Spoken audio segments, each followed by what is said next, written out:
एक पत्रिका है हरिजन, संपादक मोहनदास करमचंद गांधी जी। जन स्वराज के लोगों में भी दिखते हैं।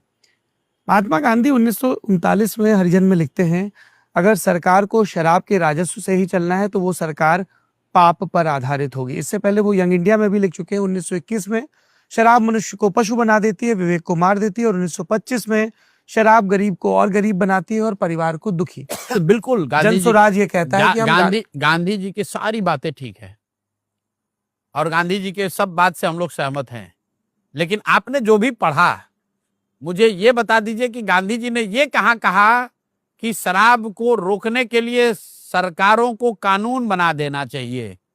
गांधी जी ने ये कभी नहीं कहा। ये तो गांधीवाद के बिल्कुल उल्टी बात हो गई। गांधी जी ने शराब बंदी को सामाजिक प्रयास के तौर पर बताया। ये सोशल एफर्ट है कि शराब नहीं पीना चाहिए, इसमें खराबी है, इसमें गंदगी है, इससे नुकसान है, सोशल एफर्ट के तौर पर।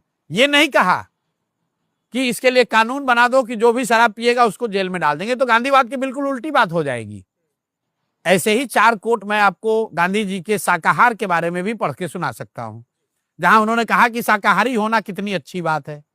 तो आपके नजरिए से तो फिर गांधी जी का हवाला देकर अगर कल देश में कानून बना दिया जाए कि जो भी शाकाहारी नहीं है वो गैर कानूनी काम कर रहा है, उसको जेल में बंद कर दिया जाए, क्योंकि गांधी जी ऐसा चाहते थे। गांधी जी ने तो कहा कि भाई खादी पहनना चाहिए, तो जिन लोगों ने भी खादी नहीं पहनना है उस पर कानून बना दीजिए कि खादी के अलावा कुछ भी पहनोगे तो गैर कानूनी हो जाएगा। किसी भी बात को आप आउट ऑफ कॉन्टेक्स्ट, और इसको आप ऐसे समझिए, अगर गांधी जी ये चाहते कि कानून बनाकर शराबबंदी लागू कर दिया जाए तो देश आजाद हुआ। गांधी जी ये कहते कि पूरा देश में शराबबंदी लागू कर दो भाई। उन्होंने क्यों नहीं कहा?